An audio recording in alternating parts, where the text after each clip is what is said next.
नमो अरिहन्ताणं नमो सेठाणं नमो आययाणं नमो अज्ञायाणं नमो लोय सबसाहुणम् चिदानन्दैकरूपाय जीनाय परमात्मने परमात्म प्रकाशाय नित्यं सिद्धात्मने नमः। सतीर्थवीर प्रभु का जग में प्रवर्ते निज तत्व बोध पाकर सब लोक हर्षे दुर्भावना न आवे मन में कदापि निर्विघ्न निर्विकारी आराधना प्रवृत्ति। श्री परमात्म प्रकाश जी ग्रंथ बहुत ही अद्भुत ग्रंथ है। परमात्म प्रकाश, परमात्मा माने प्रकृष्ट आत्मा, जो अपना शुद्धात्मा है उसको प्रकाश करने वाला ये बहुत सुंदर अद्भुत ग्रंथ है। इस ग्रंथ के अंदर सम्यक से लेकर के समाधि तक की पूरी विधि इस ग्रंथ के अंदर बताई गई है और इसके प्रत्येक दोहे के अंदर यही प्रेरणा दी गई है। जैसे कि शीलवती कन्या को, शीलवती को पूरे जगत में अपने पति के अलावा कोई शरण नहीं, ऐसे एक आत्मा की जी को अपने आत्मा के अलावा जगत में कोई भी शरण नहीं। जैसे दृष्टांत देकर के समझाते हैं, भूखे बालक को कब तक खिलौनों से और कोई चीज से बहलाया जा सकता है? कब तक? कि भूखे बालक को तो उसकी माँ ही शरण है। उसकी माँ के पास जाने पर और भूखे बालक को माँ की शरण मिलने पर वो बालक शांत हो जाता है। ऐसे अनादि से इस दुखी प्राणी को इन 5 इंद्रिय के विषय भोगों से, साधनों से कब तक बहलाया जा सकता है? इस जीव को यदि सुखी होना है तो अपने आत्मा का आश्रय करने पर ही सुखी होगा। ऐसे सुंदर, बहुत ही परमात्म प्रकाश जी के प्रत्येक दोहे में ऐसी सुंदर बात यहाँ पर दी गई है। अब अपन आगे की चर्चा जो अपने को दूसरे अधिकार के अंदर जो 70 नंबर की गाथा है उस पर करनी है। तो 70 नंबर की गाथा को पहले सबसे पहले अपन पाठ करते हैं, उसके बाद अपन चर्चा आगे करेंगे। इसके अंदर क्या कहते हैं? आगे यह प्रकट करते हैं कि किसी देश में जाओ, चाहे जो जब तक करो, तो भी चित्त शुद्धि के बिना मोक्ष नहीं। इसके पहले मैं थोड़ा सा आपको बताना चाहता हूँ कि आचार्य भगवान के पास ये जब गाथा उन्होंने लिखी होगी तो क्या प्रसंग बना होगा, तो अपन थोड़ी सी कल्पना कर सकते हैं। एक रूपक मैं आपको बताना चाहूंगा। जैसे कोई पंडित जी के पास गया और पंडित जी के पास जाकर के कहे, पंडित साहब मेरे पास गाड़ी है, बंगला है, पैसा है, सब कुछ है, फिर भी मैं दुखी हूँ। कोई ऐसा कहे फिर भी मैं दुखी हूँ, क्या करूँ? गाड़ी है, बंगला है, पैसा है, सब कुछ है मेरे पास, फिर भी मैं दुखी हूँ। तो पंडित जी साहब बोले कि तुम्हें शांति है कि नहीं है? तुम्हारे पास सब कुछ है, शांति है कि नहीं है? ऐसे कोई मुनिराज श्री के पास चला गया और मुनिराज श्री के पास जाकर के कहने लगा मेरे पास सब कुछ है, मैंने सब कुछ किया, मैंने तीर्थ यात्रा की, तीर्थ वंदना की, व्रत किए, उपवास किए, जप किए, माला फेरी, सब कुछ किया, फिर भी मैं सुखी नहीं हुआ। तो मुनिराज श्री बोले चित्त की शुद्धि है।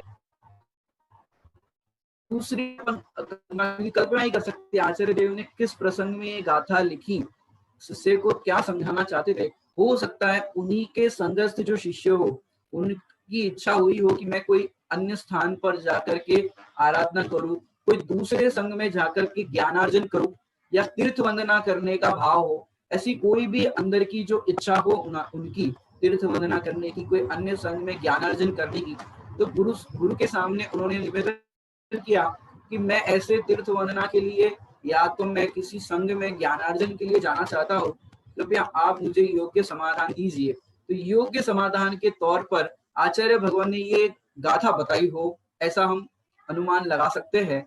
अब क्या है वो गाथा, हम पढ़ते हैं। 70 नंबर की एक गाथा है, उसका अपन पाठ करते हैं। तुम जहाँ मन हो वहाँ जाओ, जो रुचे वही करो, तो भी कभी भी चित्त शुद्धि बिना ना शिव प्राप्त हो। बहुत सुंदर गाथा बताई यहाँ पर। आचार्य भगवान ने ये नहीं कहा कि तुम्हें वहां जाना है तो मत जाओ या जाओ। आचार्य देव ने शिष्य के ऊपर छोड़ दिया। अब अपन इसका भाव खोलते हैं। शिष्य के ऊपर क्या उन्होंने कह दिया कि तुम्हारा मन हो वहां जाओ, तुम्हारा मन है तीर्थ यात्रा करने का तो तीर्थ यात्रा करने जाओ, तुम्हारा मन है कहीं पर ज्ञानार्जन करने जाना अन्य संघ में तो वहां जाओ। लेकिन एक बात याद रखना, तुम जहां मन हो वहां जाओ, जो रुचे वो करो, लेकिन चित्त की शुद्धि नहीं होगी तो तुम कहीं चले जाओ, तुम्हें शिव की प्राप्ति नहीं होगी, मोक्ष की प्राप्ति नहीं होगी, शांति की प्राप्ति नहीं होगी। तुम जहां मन हो वहां जाओ। अपन थोड़े सरल दृष्टांत से पहले समझते हैं, उसके बाद अपन और उसके अंदर गहराई से चर्चा करेंगे। जैसे कोई विद्यार्थी स्कूल में पढ़ता है और स्कूल में जब वो पढ़ने जाता है तो क्या हुआ कि वो फेल हो गया। अब फेल हो गया तो उसने अपने माता पिता से कहा ये स्कूल बहुत बेकार है, हमें इस स्कूल में नहीं पढ़ना। तो माता पिता गए स्कूल के अंदर टीसी कटवाने के लिए, नाम कटवाने के लिए, भी हमारे बच्चे को यहाँ नहीं पढ़ाना है। तो प्रिंसिपल ने क्या कहा कि तुम अपने बच्चे को कोई भी स्कूल में भेज दो, कहीं पर भी उसका एडमिशन करा दो, लेकिन ये बच्चा पढ़ेगा नहीं, ध्यान से कक्षा को अटेंड करेगा नहीं, याद करेगा नहीं और पेपर में लिख के आएगा नहीं, तो ये बच्चा कहीं भी स्कूल में जाए पर पास नहीं होगा। तुम जाओ कोई भी स्कूल में उसको लेकर के जाओ। ऐसे ही यहाँ पर क्या कह रहे हैं, और आपको थोड़े थोड़े दृष्टांत देकर के समझाते हैं। माने चित्त की शुद्धि कितनी इंपॉर्टेंट है इस गाथा के अंदर और अपने जीवन के अंदर। जैसे कोई व्यक्ति जहर खा ले और जहर खा करके फिर बोले कि मैं नमोकार मुद्रा का पाठ करूं, भक्तामृत का पाठ करूं, पंच कल्याण बनाओ या कुछ भी करूं। बताओ जहर खाने व्यक्ति, जहर जिसने खाया है वो व्यक्ति को कौन शांत करने में, कौन शांति प्रदान करने में समर्थ है? बताओ। वास्तु वाले भी होते ना, फलानी जगह पर खिड़की लगाओ, फलानी जगह पर दरवाजा लगाओ, यहाँ नहीं वहां लगाओ, सब वास्तु के सब ये सब टोटके होते हैं। अब कोई व्यक्ति जहर खा करके कौन सी दिशा में सोए तो उसको शांति मिलेगी? बताओ, शांति मिल सकती है कि नहीं मिल सकती? तुम जहां मन हो वहां जाओ। लूज कॉन्फिडेंस वाला व्यक्ति, लूज कॉन्फिडेंस वाला व्यक्ति आपने देखा होगा कि उसको निर्णय नहीं कर पाता, कॉन्फिडेंस लूज होता है, मैं करूं या ना करूं, इस तरह का होता है व्यक्ति। अब उसको कहाँ भेज दो? दुनिया के किसी कोने में भेज दो लूज कॉन्फिडेंस वाले व्यक्ति को, लेकिन वो व्यक्ति जहां भी जाएगा वो सफल नहीं होगा। जैसे आपने एक दृष्टांत अगर सुना हो विद्वानों से कि एक मूर्ख व्यक्ति था, तो अपने गांव के अंदर सब उसको मूर्ख मूर्ख कहते थे कि तुम मूर्ख हो, पागल हो। अब वो व्यक्ति एकदम बहुत दुखी हो गया कि सारा गांव मुझे पागल कहता है, मूर्ख कहता है, मैं कहीं और गांव में चला जाता हूँ, मेरे मामा का गांव पास में, वहां चला जाता हूँ। अब वो लड़का वहां पर मामा के गांव में, पास के गांव में जाने लगा और रास्ते में क्या हुआ, रास्ते में उसने कुछ नाश्ता वगैरह रख लिया था और वहां पर उसने रास्ते में भूख लगी तो नाश्ता करने लगा और वहां पास में झरना बह रहा था। उसने वहां पर खेत में काम करने वाले व्यक्ति से कहा कि भैया मैं पानी पी सकता हूँ यहाँ पर? बोले पी लो। अब वो ऐसे ऐसे करके पानी पीने लगा और फिर जब पानी नहीं पीना था तो ऐसे ऐसे सर हिलाने लगा। और भी आता है कि भाई डाली पर बैठ गया और जिस डाली पर बैठा उसी को काटने लगा। अब उसको सामने वाला व्यक्ति कहने लगा पागल हो क्या, मूर्ख हो क्या, जिस डाली पर बैठे हो उसी को काट रहे हो? अब उसने बोला कि आप एक बात बताओ, पागल कह दिया नो प्रॉब्लम, मूर्ख कह दिया नो प्रॉब्लम, पर आपको बताया किसने कि मैं पागल हूं? कि भाई उसकी क्रिया ने बताया। तो नई बात, ऐसे तुम्हारे चित्त की शुद्धि नहीं होगी तो तुम्हारी क्रिया ऐसी ही होगी, तुम्हें शांति नहीं मिलेगी। तो यहाँ पर कह रहे हैं तुम जहां मन हो वहां जाओ। क्रोधी व्यक्ति जहां पर भी जाएगा सुखी नहीं होगा, उसे शांति नहीं मिलेगी। ऐसे मान करने वाला व्यक्ति, मानी व्यक्ति देखो, जहां उसको सम्मान नहीं मिले या अपमान हो जाए, या अपमान किसे कहते हैं? जहाँ सम्मान ही ना मिले उसको तो अपमान कहते हैं, लेकिन जितना उसने एक्सपेक्ट किया था उतना ना मिले, उससे कम मिले, तो भी वो दुखी हो जाएगा। ऐसे चार कषाय वाला व्यक्ति, क्रोधी, मानी, मायाचारी, लोभी, ये चार कषाय वाला व्यक्ति जहां पर भी जाएगा वहां दुखी होगा। क्यों? ये चार कषाय है, वो चित्त की अशुद्धि है। चित्त की अशुद्धि का नाम है वास्तव में मोह, और चित्त की शुद्धि का नाम है मोह का अभाव।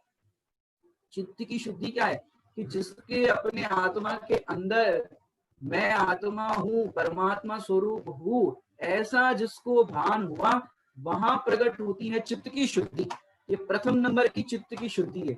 यदि ये चित्त की शुद्धि नहीं है, पर अपने आप को चाहे जो कुछ भी मान रहे हो और चाहे जो कुछ भी कर रहे हो, तो तुम्हारे चित्त की शुद्धि संभव नहीं है।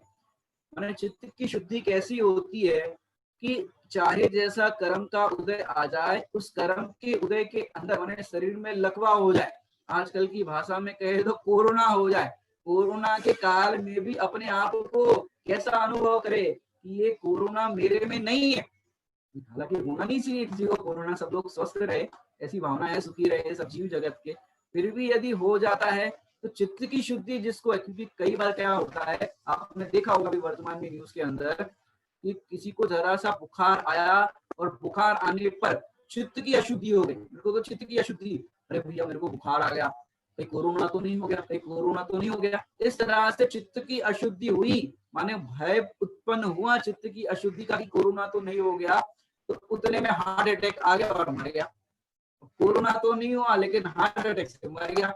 अब लोग कहेंगे कोरोना से मरा, लेकिन भैया चित्त की अशुद्धि से मरा। जिसको चित्त की शुद्धि का पावर है, पावर समझते हो, चित्त की शुद्धि का पावर, कैसा पावर कि भैया बुखार, अरे कोई बात नहीं, हाल ठीक हो जाएगा, हमें कुछ नहीं होने वाला, हम तो ज्ञाता दृष्टा है, और भगवान की भक्ति में मन लगा दिया कि भैया मेरे में तो रोग भी नहीं है, और मेरे में तो रोग तो क्या राग भी नहीं है, मैं तो ऐसा चैतन्य पदार्थ हूँ। ऐसा जो भेद विज्ञान के बल पर चित्त शुद्धि का पावर लाएगा कि मैं तो तीन लोग का नाथ हूँ, मेरे में तो रोग नहीं होता, राग भी नहीं होता, ऐसे चित्त की शुद्धि का जो पावर लाएगा, उसको ये कोरोना तो क्या मिथ्यात्व का रोग भी दूर हो जाएगा। ये चित्त शुद्धि के पावर वाले को ये रोग जो है कोरोना संबंधी और जो भी वर्तमान में चल रहा है, वो रोग तो कुछ नहीं कर पाएगा, और तो और मिथ्यात्व नाम का रोग है वो भी दूर हो जाएगा। तो चित्त शुद्धि का पावर, और चित्त शुद्धि को जिसका पावर नहीं है, तो आपको करना क्या है सुखी होने के लिए? चित्त शुद्धि का पावर, वो पावर बढ़ाना है। चित्त की शुद्धि, चित्त की अशुद्धि होती है वहां दुख होता है, और चित्त की शुद्धि होती है वहां प्रसन्नता होती है, आनंद होता है, सुख होता है। क्योंकि क्या होता है, लोग अपने आप को ऐसा, देखो काफी दिनों से घर में बैठे हैं पुरुष वर्ग, तो क्या सोचते हैं कि चलो कोई काम नहीं है तो ऐसे ही कुछ ना कुछ काम कर लो। अब महिलाएं क्या कहती है कि तुम कुछ काम नहीं करो, तुम ये करो वो करो, घर में दिन भर बैठे रहते हो। अब महिलाएं इस तरह के कमेंट्स करे और पुरुष लोग को बुरा लगे, या पुरुष महिलाओं को कमेंट करे तो महिलाओं को बुरा लगे। अब उस समय चित्त की शुद्धि होगी, ये तो जरा सा कर्म का उदय है, कहने सुनने में आ जाता है, लेकिन मेरे में तो कुछ नहीं होता, ये मुझसे कहते नहीं है, मैं तो मात्र जानने देखने वाला हूँ। ऐसा चित्त शुद्धि का आपको अंदर में आनंद होगा, तो चाहे कोई कुछ कह दे तो भी आपको आकुलता नहीं होगी, ये चित्त की अशुद्धि नहीं होगी। विचार करो, जरा सा आपको कोई कुछ कह देता है तो आपका मूड खराब नहीं हो जाता? होता है कि नहीं होता मूड खराब? मैं आप लोग से पूछना चाहता हूँ, एक्सप्रेशन से बता सकते हो, जितने भी लोग यहाँ पर हो तो आप एक्सप्रेशन से बता सकते हो कि जरा सा आपको कोई कुछ कह दे तो आपका मूड खराब होता है कि नहीं होता? होता है, बराबर। जरा सा कोई कुछ कह दे तो मूड खराब होता है। अब मूड खराब होता है तो आपको क्यों? ये है चित्त की अशुद्धि। और उसी समय आनंद, मैंने किसके बल पर आनंद आएगा वो भी बताता हूँ। जैसे घर के अंदर समझो 10 बहुएं हो, आजकल 10 बहुएं एक ही घर में होना बहुत दुर्लभ बात है, क्योंकि सब परिवार बिखरे बिखरे हैं। अब 10 बहुएं हो और सास की ये आदत है, एक बहू कोई भी काम करे उसको टोकने की कि बेटा ये काम ऐसे नहीं ऐसे करो, ये काम ऐसे नहीं ऐसे करो, ऐसे सास की आदत है। और हर काम के लिए कोई टोके तो किसी को अच्छा लगता है? नहीं लगता ना भाई। हम रोज काम कर रहे हैं, हमको पता है कौन सी चीज कहाँ रखना, दूध कहाँ रखना, गर्म कैसे करना, क्या करना, सब कुछ हमें पता है। अब रोज ऐसे सास टोके हर बहू को कोई भी काम करने से पहले, तो बोलो बुरा लगेगा कि नहीं लगेगा? एक्सप्रेशन से बताइए, कम से कम हमें समझ में तो आया कि आपको समझ में आ रहा है कि नहीं। बुरा लगेगा कि नहीं लगेगा? बार बार कोई टोके तो ये काम ऐसे नहीं, ये ग्लास यहाँ नहीं वहां रखो, अरे हमें पता है कहाँ रखना, लेकिन बार बार कोई हर काम के लिए टोके तो कैसा बुरा लगता है। लेकिन वो सास के अंदर एक बात बहुत अच्छी है, क्या है? वो एक बार टोकती है, साथ में 1 तोला सोना भी देती है। अब बताओ, आपको सास टोकेगी तो अच्छा लगेगा कि बुरा लगेगा? बोलो, अच्छा लगेगा कि बुरा लगेगा? अब तक तो बुरा लग रहा था, जब देखो तब हर काम के लिए टोकती रहती है, जब देखो तब सास मतलब बहुत खराब व्यक्तित्व। अब हर काम के लिए टोके तो आपको बुरा लगता है कि नहीं लगता? लेकिन जैसे ही पता चला कि एक बार डांट पड़े और 1 तोला सोना, अब आपको प्रसन्नता का बन, और डांटिए सासू जी, और डांटिए, और काम करती हूँ, बताओ। और बहू ये तो काम के लिए सरक जाती थी कि काम करे तो डांट पड़ेगी, और बहू सरकती थी और आगे आ रही काम के लिए, हमें बताओ काम, हमें बताओ काम। क्यों? काम करेंगे डांट पड़ेगी, डांट के साथ 1 तोला सोना। तो क्या होता है कि आनंद आता है और विशुद्धि बढ़ती है। ऐसे यहाँ पर कह रहे हैं कि भेद विज्ञानी होने पर चित्त की शुद्धि कैसी हो गई कि चाहे जैसा कर्म का उदय आए, चाहे जो कुछ भी कह दे, ऐसे पाप के उदय में भी चित्त की शुद्धि है, भेद विज्ञान है, तो कर्मों की निर्जरा हो रही है। निर्जरा हो रही है तो निर्जरा होने पर क्या होगा? जो अंतिम शब्द लिया है, चित्त शुद्धि के बिना मोक्ष की प्राप्ति नहीं होगी। और यहाँ पर भेद विज्ञान प्रकट हुआ, जितनी डांट पड़ती जा रही है उतनी उतनी निर्जरा हो रही है। निर्जरा हो रही है तो फिर क्या होगा? हम भेद ज्ञान पूर्वक उसको, आत्मज्ञान पूर्वक, भेद ज्ञान पूर्वक हम भेद विज्ञान करते रहेंगे, तो चित्त शुद्धि के बल पर उसकी निर्जरा हो जाएगी, और निर्जरा हो जाएगी तो मोक्ष हो जाएगा। इतना सरल है। माने हमको क्या लगता है, जरा किसी ने डांट दिया, अरे डांट दिया तो ये पूर्व कर्म का उदय है। हाँ जी। और क्या बताते हैं आपको, क्योंकि हम देखो जहां कहीं भी चले जाए, कई लोग सोचते हैं कि भैया क्या करें, घर में इतनी दर गृहस्थी में कंटाल जाते हैं, सब लोग इतना आकुलता करते रहते हैं, हम एक काम करो, कहीं चले जाते हैं। कहाँ चले जाओगे बताओ? कहाँ चले जाओगे?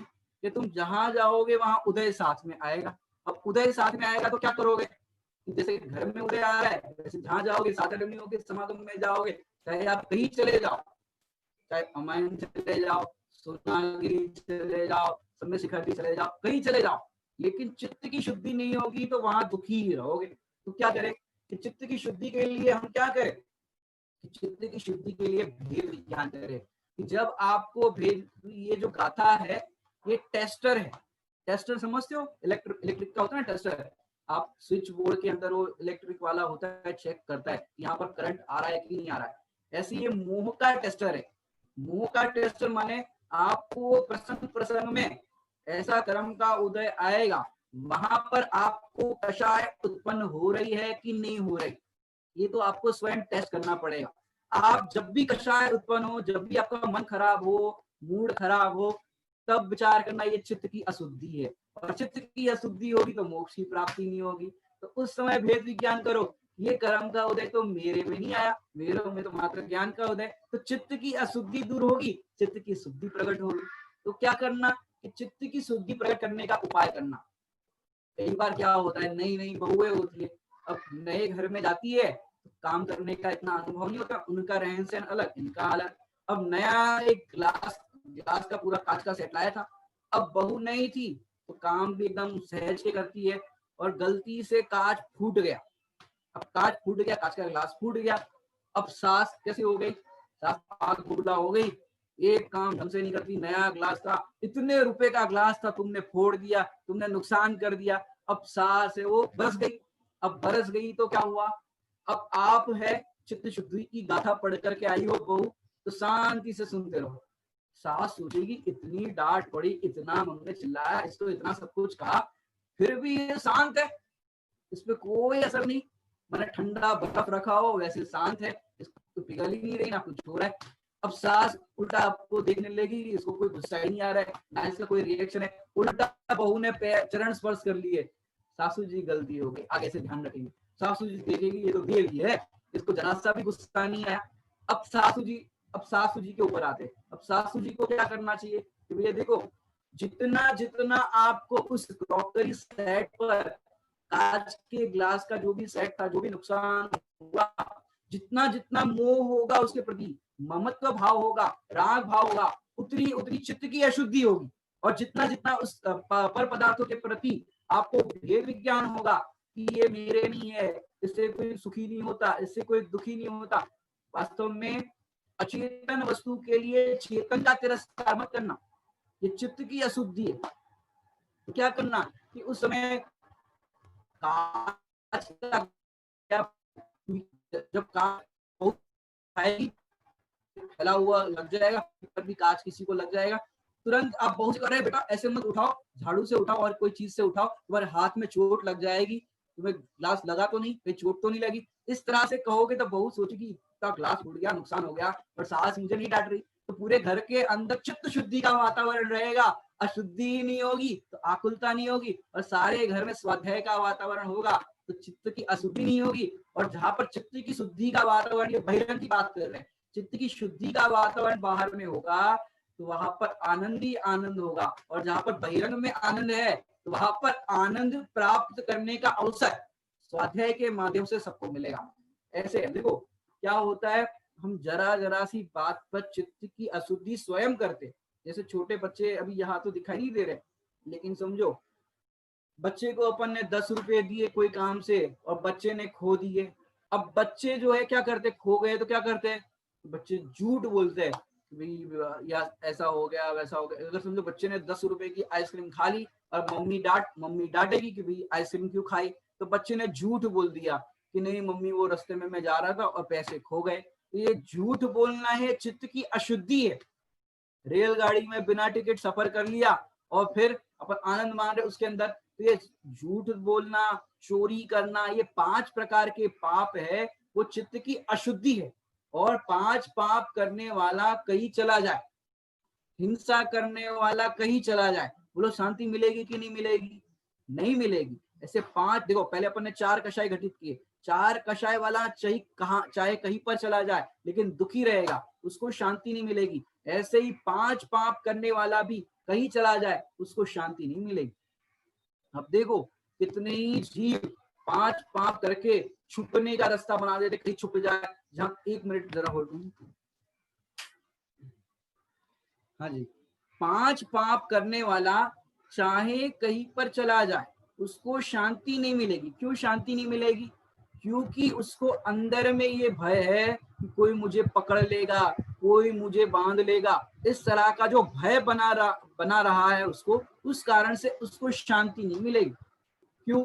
आपको यदि देखो बहिरंग से अभी पहले बात करें, अगर आप बहिरंग में भी इस तरह के 4 कषाय 5 पाप के प्रसंग करते रहोगे तो आपको किसी भी कीमत पर शांति नहीं मिल सकती। आप चाहे पंच कल्याण करा लो, इंद्र बन जाओ, जिनेन्द्र भगवान की प्रतिमा स्थापित कर लो, व्रत उपवास कर लो, तीर्थ वंदना कर लो, चाहे कुछ भी कर लो, लेकिन चित्त की शुद्धि नहीं है तो आपको मोक्ष की या सुख की प्राप्ति, शांति की प्राप्ति कभी नहीं हो सकती। तो क्या करें? तो चित्त की शुद्धि को समझिए। तो चित्त की शुद्धि मतलब क्या कि पर पदार्थों से भिन्न अपने को आप रूप अनुभव करना, यहाँ चित्त शुद्धि का जन्म होता है। और वास्तव में ये चित्त की शुद्धि है। और जब ये चित्त की शुद्धि प्रकट होती है तो बहिरंग में सारे पदार्थ और सारी व्यवस्था जो की त्यों प्रतिभाषित होती है, जिसमें कोई इष्ट भी नहीं लगता और कोई अनिष्ट भी नहीं लगता, ऐसी चित्त की शुद्धि प्रकट होती है कि आपको पर पदार्थ से सुख होता है ये मान्यता टूट जाती है। क्योंकि अब तक हमको क्या लगता है, अभी विचार कर रहे हैं ना अपन, हमको क्या लगता है कि हम पर पदार्थ से सुखी हो जाएंगे, लेकिन पर पदार्थ से आज तक एक भी जीव सुखी नहीं हुआ। क्यों? पर पदार्थ से सुखी होने की जो कल्पना है यह है चित्त की अशुद्धि। और स्वभाव से हम सुखी हो सकते हैं और मेरा स्वभाव सुखमय है, ऐसा जो स्वीकार करता है, ऐसा स्वीकार करने पर जो प्रकट होती है वो है चित्त की शुद्धि। तो हमें चित्त की शुद्धि प्रकट करनी है। गाथा को फिर से एक बार अपन पढ़ते हैं। तुम जहां मैंने हो वहां जाओ, फिर से तुम जहां मैंने हो वहां जाओ, जो रुचे वही करो, तो भी कभी भी चित शुद्धि बिना न शिव प्राप्त हो। देखो फिर से, जहां मन हो वहां जाओ, मतलब कि तुम्हारा मन करता हो वहां जाओ, जो रुचे, तुम्हें जो पसंद हो वो करो, लेकिन चित्त की शुद्धि नहीं होगी तो तुम्हें शिव की अर्थात मोक्ष की प्राप्ति नहीं होगी। सबको ये लाइन याद हो जानी चाहिए, दो ही लाइन है, सरल भाषा है। तुम जहां मन हो वहां जाओ, जो रुचे वही करो। थोड़े यहाँ पर आपको अंग्रेजी में बताते हैं, आपको जाना हो तो you will go anywhere and as you like you have to do, but without pure heart you will never get liberation। कि तुम लिबरेशन माने मोक्ष की प्राप्ति नहीं कर सकते। यू कैन गो एवरीवेयर, माने तुम्हें जाना है, यू विल गो एनीवेयर, कहीं चले जाओ, लेकिन तुम्हें यदि विदाउट प्योर हार्ट, बिना प्योर हार्ट के तुम कहीं चले जाओगे, तुम्हें चित्त की शुद्धि या मोक्ष, जिसे अपन यहाँ पर मोक्ष कह रहे हैं, लिबरेशन इंग्लिश में कहते हैं, मोक्ष की प्राप्ति नहीं होगी, शांति की प्राप्ति नहीं होगी। ऐसे यदि शांति की प्राप्त करनी है तो करे क्या? सबका तो यही है। एक बार आदरणीय बाल ब्रह्मचारी सुमत प्रकाश जी भाई साहब के पास एक बार एक खतौली गांव में गए थे, मेरठ के पास। वहां पर एक साधन के यहाँ रुके थे, तो उन्होंने कहा कि हमारे पास सब कुछ है, अच्छी दुकान है, मकान है, बिजनेस बहुत लंबा चौड़ा है, रुपया पैसा सब कुछ बहुत कुछ है, लेकिन पंडित साहब क्या करे, कोई मंत्र दे दो, हमको चैन नहीं है, कोई मंत्र दे दो। तो पंडित साहब ने कहा नंबर 2 की कमाई बंद कर दो, अन्याय अनीति बंद कर दो, तो चैन आपको मिल जाएगा, शांति मिल जाएगी। बोले वही नहीं कर सकते, आप कोई दूसरा मंत्र दे दो कि तुम नंबर 2 की कमाई करो, अन्याय अनीति करो और इस तरह के काम करो, फिर तुम्हें चैन कौन दे सकता है? कि वो व्यक्ति बेचैन ही रहेगा कि जो इस तरह से, भी पाप करने वाला जीव कहीं पर भी चैन से नहीं रह सकता, चाहे कहीं छुप जाए। सद्दाम हुसैन देखो कहाँ छुप करके बैठा था गड्ढे में, फिर भी उसको चैन नहीं।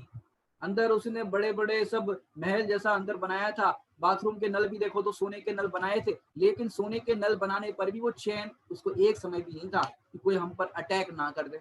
कितना दुखी रहता है ये सामान्य देखा जाए तो। ऐसे ही जिसको चित्त की अशुद्धि है, अब रावण का उदाहरण देखो, प्रथमान युग से अपन थोड़ा देखते हैं। रावण सीता को पाने के लिए कितना बेचैन था, कितनी चित्त की अशुद्धि थी कि कैसे ही सीता मान जाए, कैसे ही सीता मान जाए। अब उसके पास 18,000 रानियां थी, सोचो रावण के पास, तो भी उसको चित्त की अशुद्धि थी कि सीता मुझे मिल जाए। इस कारण से वो कितना बेचैन था, कितना आकुलित था, कितना दुखी था। मैंने देखो पर द्रव्य की चाह में रावण इतना दुखी था। ऐसे ही एक पदार्थ को पाने के लिए रावण की चित्त की अशुद्धि इतनी सारी थी और उसके कारण वो नरक भी गया।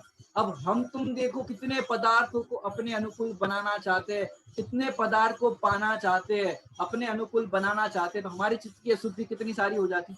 समय समय पर चित्त अशुद्ध हो जाता है, जरा कोई कुछ मन की ना कह दे, मन की ना कर दे तो फिर हो जाता है चित्त अशुद्ध।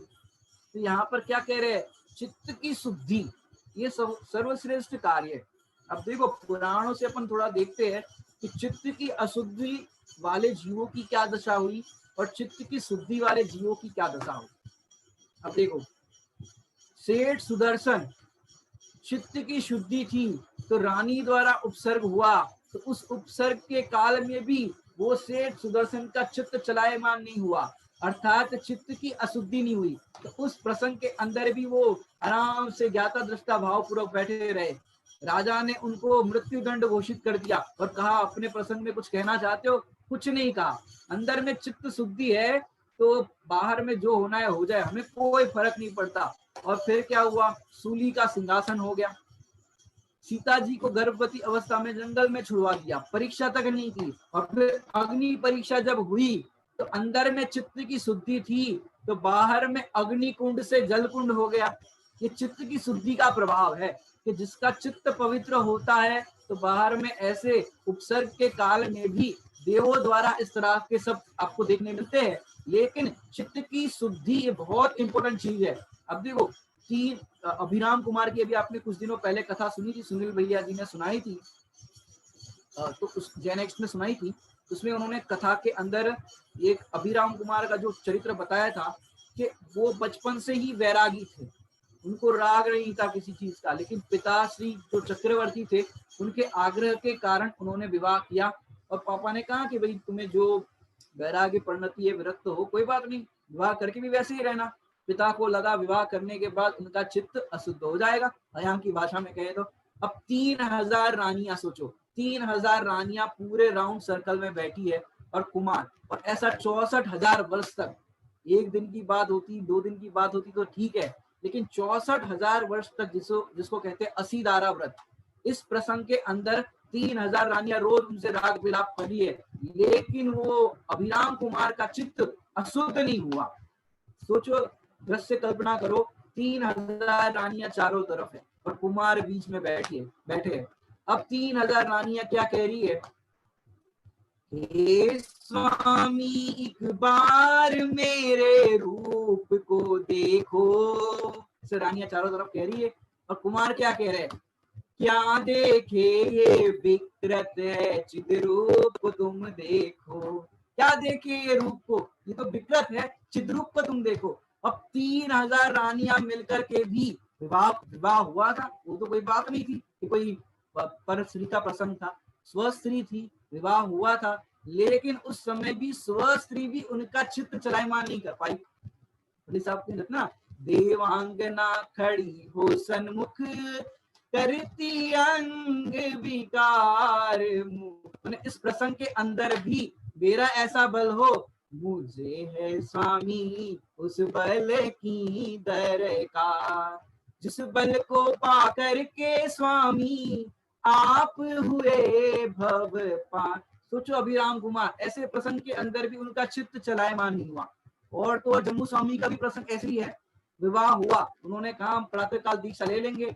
आप कहते हो तो एक दिन के लिए विवाह कर रहे हैं, सबकी बात मान रख लिया, लेकिन चार उनकी जो कन्याएं थी, 4 कन्याओं से विवाह हुआ था।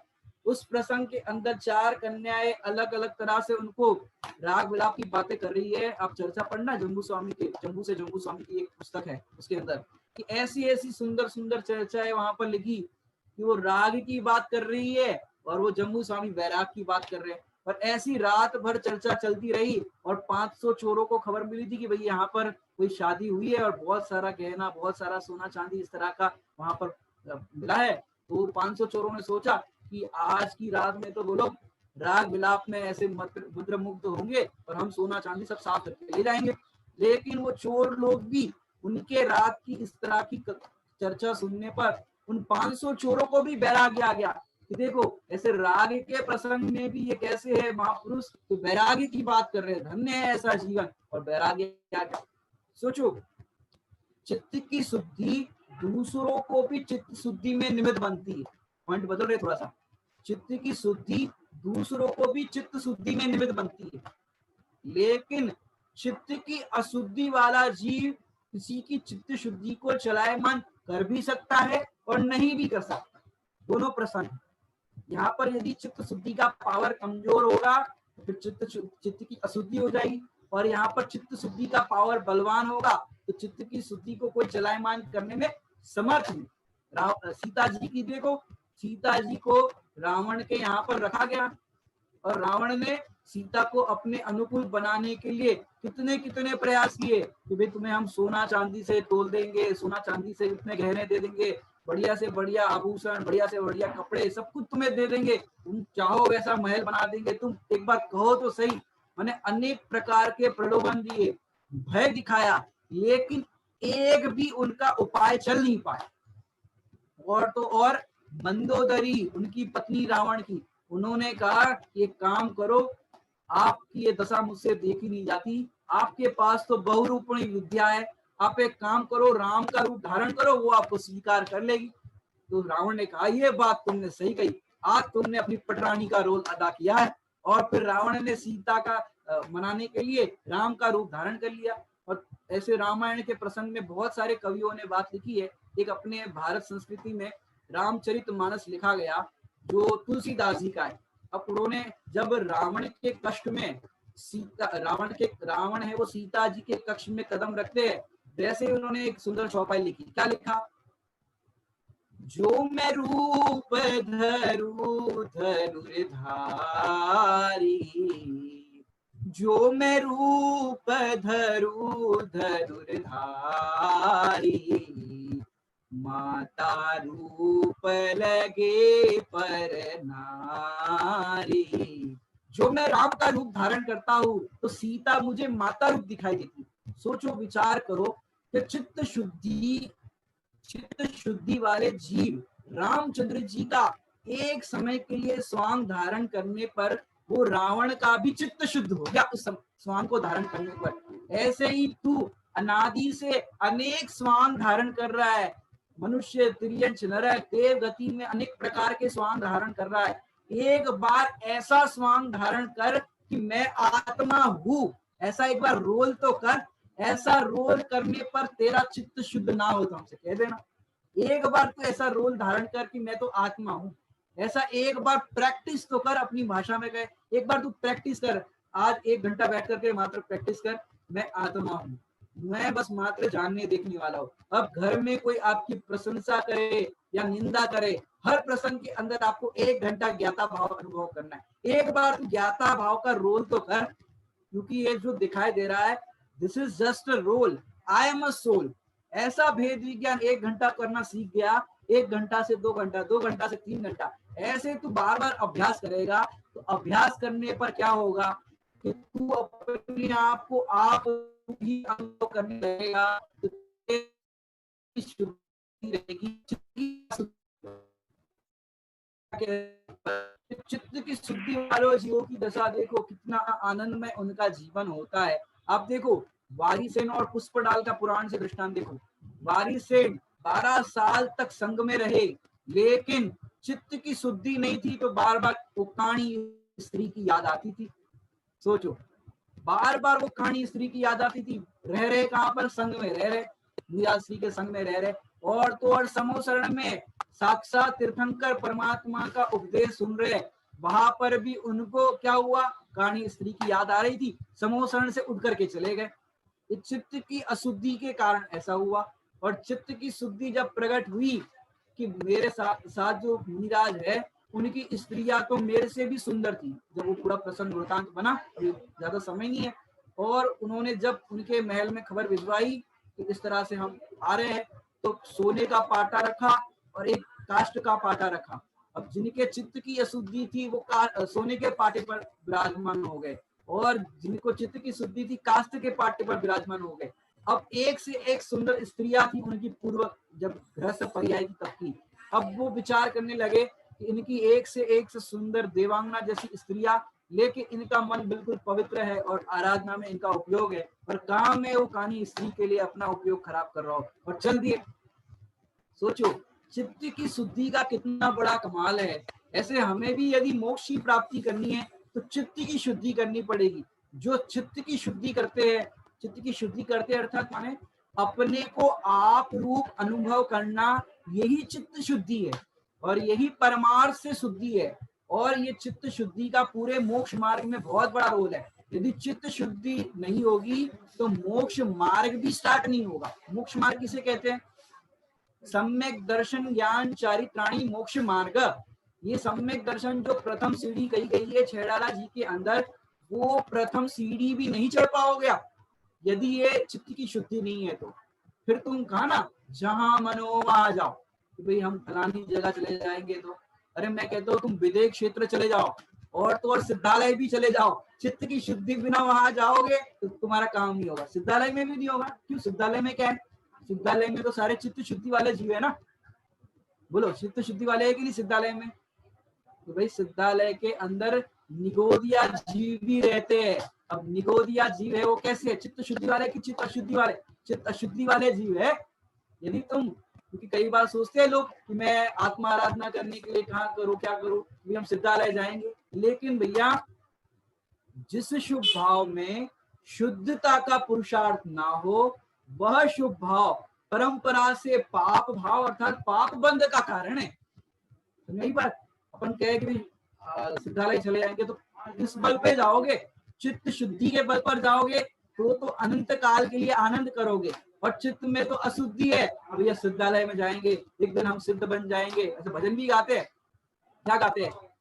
क्षण भंगुर इस दुखमय जगत में अब हमको नहीं रहना, हम सिद्धालय चले जाएंगे तुम देखते रहना, हम सिद्धालय चले जाएंगे तुम देखते रहना। अब सिद्धालय चले जाएंगे तुम देखते रहना, कहाँ देखते रहना?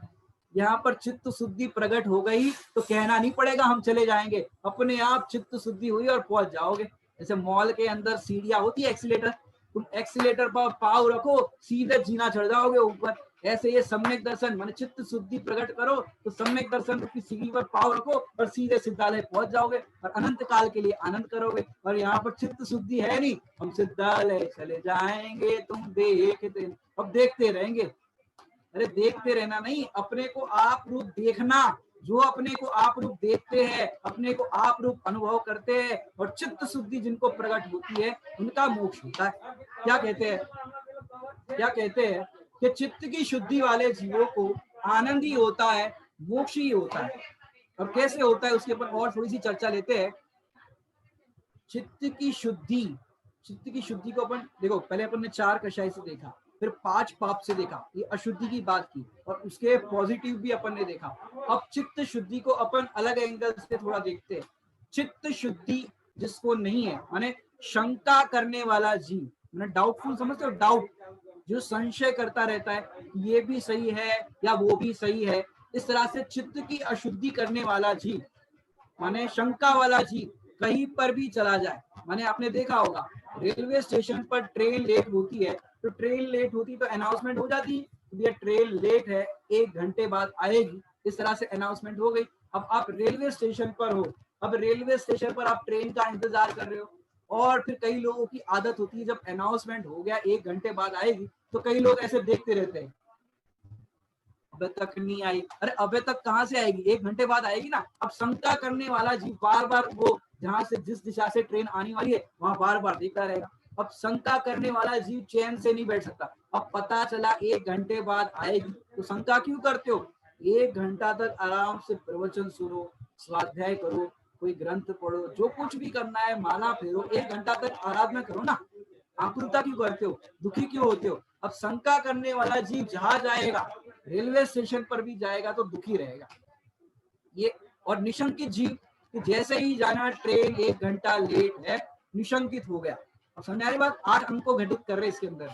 निशंकित अनुभव करने वाला जीव ट्रेन लेट आ रही है ऐसा जान लिया तो निशंकित हो जाता है, उसके अंदर उसको किसी भी प्रकार की आकुलता नहीं होती, वो शांति से अपना आनंद करता रहता है और भेद विज्ञान करता रहता है। अब देखो उसके बाद दूध में शक्कर डालने पर दूध मीठा होता है, ऐसा जिसने जाना, दूध में शक्कर डालने पर दूध मीठा होता है और दूध में शक्कर डाल दी, अब वो किसकी पूजा करेगा, किसकी आराधना करेगा कि मेरा दूध मीठा हो जाए, किससे याचना करेगा कि मेरा दूध मीठा हो जाए, कि नहीं करेगा। वो दूध में शक्कर डालने पर आनंद से वो दूध का सेवन करेगा। क्यों? शंका तो नहीं होगी और तो और किसी से कामना नहीं होगी कि मेरा दूध कोई मीठा कर दे। क्यों? क्योंकि मेरा दूध मीठा करने के लिए मैंने शक्कर डाली है ना, तो जब शक्कर डाल दी तो किसी भी प्रकार की कांक्षा नहीं करता कि भैया दूध को मीठा करने के लिए सोना डाले, चांदी डाले, नमक डाले, कुछ भी डाले, अरे शक्कर डाली है तो मेरा दूध मीठा होगा, किसी की मुझे आस करने की जरूरत नहीं। ऐसे निकांक्षित जीव है, वो आत्मा का अनुभव करने पर निकांक्षित रहता है, उसे सुखी होने के लिए पर की कांक्षा करने नहीं पड़ती। ये निशंकित अंग है, वो चित्त की शुद्धि है, निकांक्षित अंग है, ये चित्त की शुद्धि है, और शंका है, कांक्षा है, ये चित्त की अशुद्धि। और अपन बात करें कि क्रोध आता है अपने को, तो क्रोध आने पर बहुत हमने गुस्से वाले अपन हो जाते हैं, अपना एक्सप्रेशन पे बहुत लाल हो जाती है, आंखें लाल हो जाती है, एक्सप्रेशन अपने क्रोधित हो जाते हैं, पूरे ऐसे हो जाते हैं। अब उस प्रसंग के अंदर जब क्रोध चला जाता है फिर क्या होता है? ग्लानि भाव होता है। ग्लानि भाव होता है कि नहीं? हमें बहुत गुस्सा आ गया, अष्टमी के दिन आ गया, चतुर्दशी के दिन आ गया, हम क्या कितनी बार कहे संडे के दिन दाल में, सब्जी में, कोई भी चीज में नमक नहीं डालना है, हम हरी नमक रसी का पालन करते हैं, तुमने बहू तुमने नमक डाल दिया, नमक डाल दिया। अब संडे के दिन समझो रसी है नमक की और नमक डाल दिया, अब उस दिन आपकी रसी है तो आपने नमक की रसी को तो पाला, एक बार कहते हैं नमक की रसी को तो पाला, लेकिन कसाय की रसी को पाला कि नहीं पाला? उस दिन आपने क्रोध का प्रसंग क्रिएट कर दिया कि तुमने नमक डाल दिया, कितनी बार कहे तुमने कि नमक नहीं डालना, नमक नहीं डालना। अब आप जिस दिन नमक नहीं खाना है उसी दिन नमक की माला जप रहे हो कि नमक नहीं बनाना था, नमक नहीं डालना था। और उस समय क्रोध कर रहे हो तो क्रोध की रसी को तो नहीं पाला, मैंने क्रोध नाम की चित्त की अशुद्धि हो गई। और आप फिर के लिए अलग से फिर भोजन बनाएंगे, कुछ ना कुछ खिचड़ी बना देंगे, कुछ करेंगे, और फिर भी आप भोजन करोगे तो भी चित्त की अशुद्धि पूर्वक करोगे। तो बोलो आपकी रसी का पालन हुआ कि नहीं हुआ? रसना इंद्रिय की रसी का पालन था आपका कि उस समय आप देखो श्रावकाचार्य जी ग्रंथ में ऐसा लिखा है कि भोजन के अंदर नमक ज्यादा पड़ जाए या नमक बिल्कुल ना हो, उस समय आप समता भाव पूर्वक भोजन करो, ना कोई राग ना कोई द्वेष, आनंद से बहुत ज्ञाता भाव पूर्वक मैं अनाहारी तत्व हूँ, मैं भोजन को करने वाला नहीं हूँ, ऐसा भेद विज्ञान पूर्वक आहार करो तो आपके चित्त की शुद्धि। और भेद विज्ञान नहीं करते हो तो वो है चित्त की अशुद्धि। समझ आ रहा है कि नहीं आ रहा आप लोग? तो आगे बात करते हैं अपन। क्रोध के प्रसंग में ग्लानि भाव उत्पन्न नहीं करना, वो है चित्त की अशुद्धि। और उस प्रसंग के अंदर अपने को आप रूप अनुभव करना, यह है चित्त की शुद्धि। अब और आगे थोड़ी सी चर्चा करते हैं, अभी अपना समय होने आया है। निकांक्षित के अंदर आपको समझ में आया बात कि भगवान के चरणों में बहुत सुंदर बात लिखी है उन्होंने, सुप्रभु चरणक ने धरु आत्मा थी सो ही, ते तो प्रभु रे आप यो वर्तु चरणाधीन। श्रीमद जी ने लाइन लिखी है कि भगवान आपने मुझे सब कुछ दे दिया, अब मैं आपके चरणों में क्या रखूं? आपने सब कुछ दिया है, और जब आपने सब कुछ दिया है तो मुझे किसकी जरूरत है? कि अब जरूरत सभी की विचारी कि अब मुझे किसी की भी जरूरत नहीं, मुझे तो मेरा आत्मा, मुझे तो मेरा सुख प्रकट हो गया, अब मुझे किसी से कोई प्रकार की वांछा नहीं। और क्रोध का प्रसंग की जो बात की कि क्रोध का प्रसंग आने पर ना स्वयं के क्रोध से ग्लानि भाव, ना दूसरे के क्रोध से ग्लानि भाव, दोनों को ग्लानि भाव रहित देखना, स्व और पर को ग्लानि भाव रहित देखना, ये है निर्विचिकित्सा नाम का अंग। जैसे माता होती है, अब माता जब मंदिर चली जाती है, गोद का छोटा सा बालक हो और घर पर छोड़ करके गई हो, और बालक को जब दांत आते हैं तो कितनी बार दस्त करता है, अब उसके कपड़े गंदे हो गए और वो पॉटी के अंदर ही हाथ ऐसे कर रहा है और फिर मुंह पे लगा रहा है, इस तरह से कर रहे हैं बच्चे। तो बच्चे को थोड़ी ना विवेक होता है, अब पॉटी को ऐसे मुंह पे लगा रहा है और मम्मी आई, अब बताओ वो मम्मी क्या करेगी? अब बच्चा गंदा दिख रहा है कि अच्छा दिख रहा है? गंदा दिख रहा है। अब बच्चे को बताओ डस्टबिन में फेंकेगी कि नहीं फेंकेगी? नहीं फेंकेगी। क्यों? माँ उसको उस समय गंदगी से भिन्न देख रही है, गंदगी से प्रेम तो नहीं कर रही लेकिन गंदगी से भिन्न देख रही है। बालक को क्या करेगी? गंदगी को दूर से ऐसे अलग कर देगी और बालक को गले से लगा देगी। किस बल पर? निर्विचिकित्सा नाम का जो अंग है, ग्लानि भाव रहित अपने बालक को देखती है। ऐसे अपने को इन विकारी भावों से भिन्न देखना, विकारी भाव होने पर अपने आप को ग्लानि रूप अनुभव नहीं करना, ये क्रोध के परिणाम आ गए, काम विकार के परिणाम आ गए, अरे परिणाम आ गए, मैं तो उससे भिन्न हूँ, ऐसा उससे अपने आप को भेद विज्ञान करना। तो भेद विज्ञान अनुभव करने पर चित्त की शुद्धि होगी और चित्त की शुद्धि होने पर सुख प्रकट होगा। राजेंद्र पंडित जी साहब बहुत सुंदर बात कहते हैं, जो चाहता है वो होता नहीं। जबलपुर के स्वाध्याय हॉल में वहां पर लिखा है, जो चाहता है वह होता नहीं, जो होता है वह भाता नहीं, जो भाता है वो होता नहीं। और अब हम कुछ चाहेंगे नहीं तो निर्वांछक हो गए कि नहीं हो गए? ये निशंकित, निकांक्षित, निर्विचिकित्सा। अब और थोड़ी सी आगे बात करते हैं कि देखो निर्विचिकित्सा के बाद अब अमूढ़ दृष्टि। मूल दृष्टि का नाम सुना होगा आपने। जैसे माँ लड्डू बनाती है, कोई चीज बनाती है तो बच्चों को बोल देती है कि कोई भी चीज लड्डू बच्चे मांगेंगे नहीं। अब बच्चे तो बच्चे हैं, अब मांगने के लिए सामने 4 से बच्चे खड़े हो गए, मम्मी ने सोचा चलो बच्चे हैं मांगते हैं, अब मम्मी ने सबको लड्डू दे दिए, एक एक लड्डू दे दिए। अब क्या हुआ कि सारे बच्चे लड्डू खा करके चले गए। अब एक बच्चा ऐसा था कि जिसका मन नहीं भरा था, मम्मी एक और लड्डू, और फिर उसको देख करके और 4 बच्चे आ गए। अब फिर वो कहने लगे मम्मी हमें भी दो, मम्मी हमें भी दो। अब मम्मी ने कहा अगर किसी ने आवाज की लड्डू मांगा तो उसको लड्डू नहीं मिलेगा। अब सारे बच्चे चुप हो गए। अब एक बच्चा जिसको पेशेंस नहीं था, मम्मी हम कुछ नहीं बोल रहे, हमें दे दो ना एक लड्डू, हम कुछ नहीं बोल रहे, अब तुम बोले। अब बाकी बच्चे तो चले गए कि अभी लड्डू मिलने वाला नहीं है, खेल खेलने चले जाते। अब बच्चा बोले मम्मी सब चले गए, हमें तो लड्डू दे दो, हम किसी को नहीं बताएंगे, हमें तो लड्डू दे दो।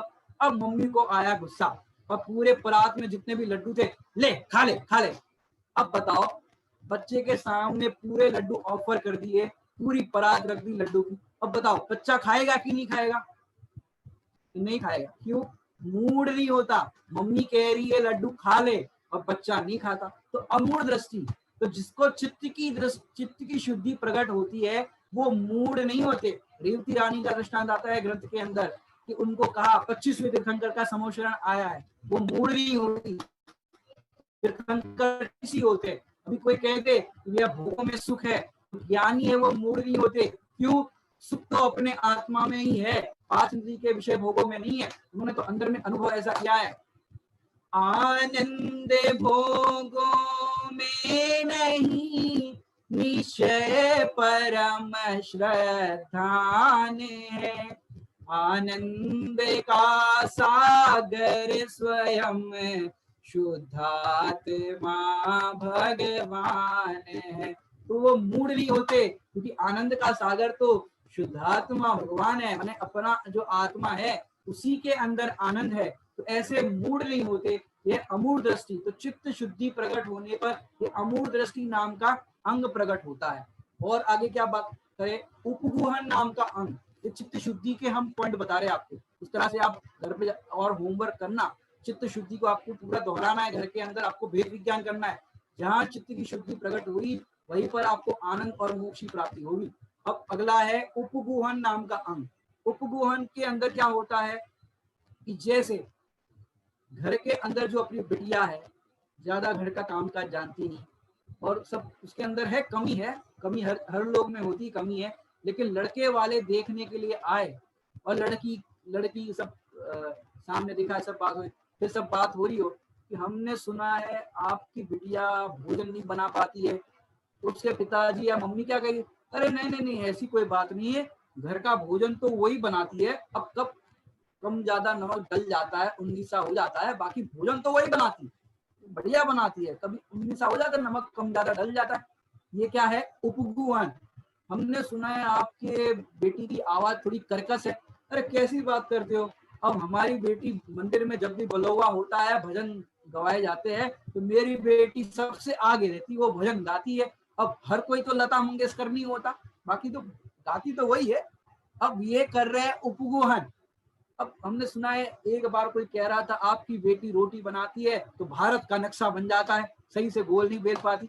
अब कभी कभार हो जाता है, शुरुआत में ऐसा हो जाता है, बाकी तो वही करती है। अब जैसे ही लड़के वाले चले गए और तुरंत उसकी चुटिया खींची मम्मी ने, देख सबके सामने मेरी नाक कटवा रही है, समझ नहीं आती, कितनी बार कहा रोटी अच्छे से बेला कर, कितनी बार कहा भजन गाए तो धीरे धीरे गाया कर, इतनी फास्ट फर्राटेदार बोलती रहती, समझ नहीं आती, पूरे गांव वाले मोहल्ले वाले देखते रहते, इतनी फास्ट बोलती रहती, गाती रहती, तेरी आवाज फट जाती है, फटेबाजी सी हो जाती। और चुटिया खींच करके कान पकड़ करके उसको घर में तो करती है डांट कि अच्छे से रोटी बेल, अच्छे से काम कर, अच्छे से सफाई कर। तो ये घर में जो कर रहे हैं ये स्थितिकरण, वहां पर लड़के वालों के सामने जो किया वो है उपगुहन।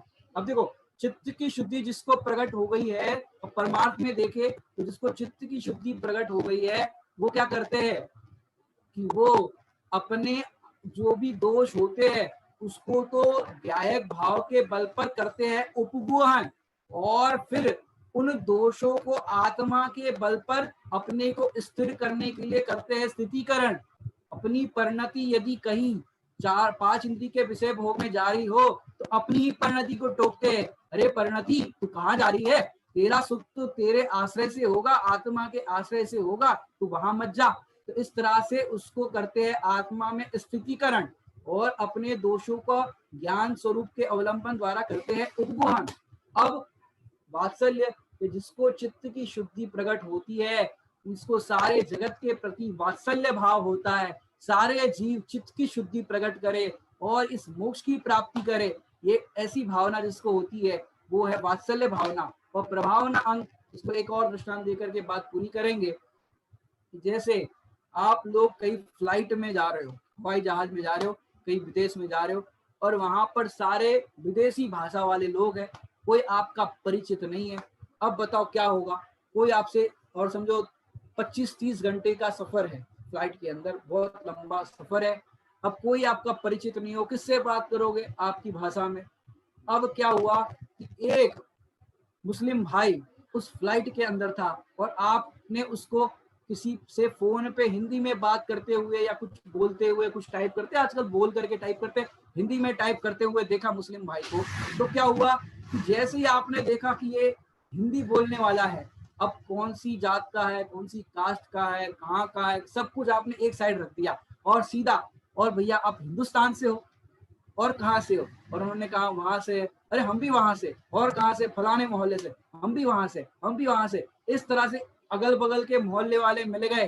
तो वो बताओ कौन सी कास्ट के है, कौन सी जात के है, कोई कुछ भी भेदभाव नहीं, और सीधा उनके पास अपन बात करने लग जाते हैं, पूरा सफर उनके साथ करने लग जाते हैं, उनका नंबर ले लेते हैं, भाई कहाँ से हो, क्या है, बोलो। ये क्या हो गया कि जैसे ही अपना हिंदुस्तानी भाई देखा तो क्या हो गई, ये हो गई वात्सल्य भाव, और फिर इसी तरह से क्या होता है, प्रभावना।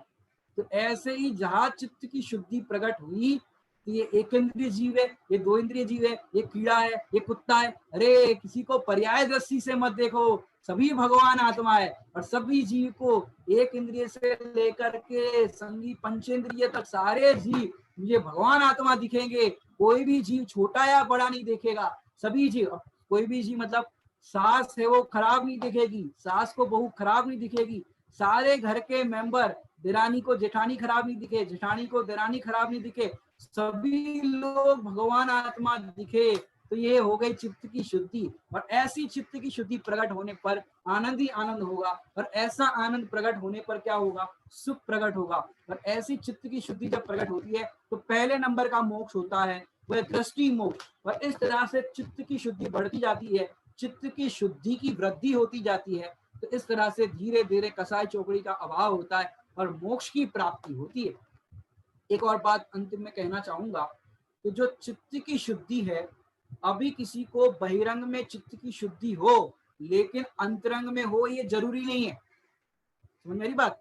बहिरंग में तो बढ़िया बढ़िया, माने लोगों में कहते हैं ना, अपना काम कराना हो तो जय जिनेंद्र साहब, जय जिनेंद्र साहब, और कैसे हो साहब, और कैसे हो साहब, अपना काम कराना है तो इस तरह से शिष्टाचार कर रहे हैं। लेकिन शिष्टाचार के अंदर मायाचार भी छुपा हो सकता है। लेकिन जिसके अंतरंग में शिष्टाचार बहुमान हो और उसके बाहर में भी इसी तरह की अभिव्यक्ति होती है, जैसे केला होता है, केला, अब केला अंदर से तो खराब है तो बाहर से अच्छा दिख सकता है, अंदर से खराब है तो बाहर से केला अच्छा दिख सकता है, ये नहीं दिख सकता। लेकिन देखो, बाहर से केला खराब दिख रहा है तो अंदर से खराब ही होगा। बहिरंग से बात कर रहे हैं पहले। बाहर से केला खराब दिख रहा है तो अंदर से खराब ही होगा। लेकिन अंदर से केला खराब हो तो बाहर में अच्छा भी दिख सकता है और खराब भी दिख सकता है, दोनों बातें होगी। अंदर से केला खराब हो तो बाहर में अच्छा भी दिख सकता है और खराब भी दिख सकता है, दोनों दोनों प्रतिक्रिया उसकी होगी। लेकिन अंदर से केला अच्छा हो तो बाहर में अच्छा ही होगा। ऐसे ही जिसको चित्त की शुद्धि प्रकट हुई है तो उसका बहिरंग व्यवहार भी अच्छा होगा और अंतरंग परिणति भी अच्छी होगी। तो क्या करना भैया, कि इसलिए अंतरंग में चित्त की शुद्धि जिस प्रकार प्रकट हो, वो चित्त की शुद्धि प्रकट करने का प्रयास करना। अपने को आप जो अनुभव करते हैं उसको ऐसे चित्त की शुद्धि प्रकट होती है, और ऐसी चित्त की शुद्धि प्रकट होती है तो उसके बाद ऐसा सुख प्रकट होता है। कैसा सुख प्रकट होता है, किसी का प्रश्न है, अभी हम 2 मिनट में उनका प्रश्न लेंगे कि ऐसा सुख प्रकट होता है कैसा, पाया है ऐसा मार्ग जिसके बाद मार्ग ना पाऊंगा, ऐसा सुख जिसके बाद दुख ना, निर्भव मिला है मैं अपूर्व कार्य करूंगा, पाया जिन शासन अब भव का अभाव करूंगा, है मेरा निश्चय है सम्यक निश्चय।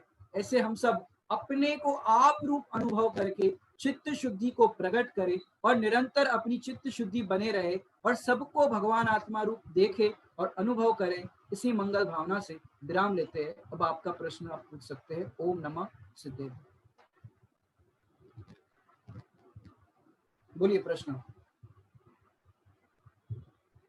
पंडित जी एक बार वो लाइन रिपीट कर दीजिए, जो चाहता है वो होता नहीं, जो होता है वो भाता नहीं, उसके आगे। उसके आगे देखो, जो चाहता है वो होता नहीं, होता है वो भाता नहीं, और जो भाता है वो होता नहीं।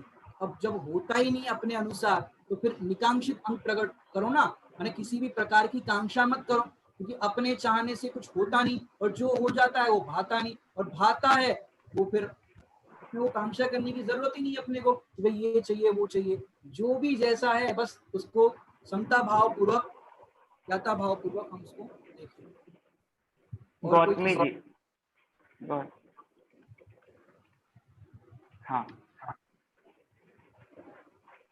हाँ, जय जिनेन्द्र भैया जी। भैया जी मैं ये पूछ रही थी, जैसे अभी आपने बताया कि सिद्धालय में भी निगोदिया जीव है, अशुद्ध चित्त वाले, तो वो कैसे होंगे? मतलब माने चित्त शुद्धि निगोदिया वाला ही सिद्धालय जा पाएगा ना? पूरे तीनों लोकों में, बराबर।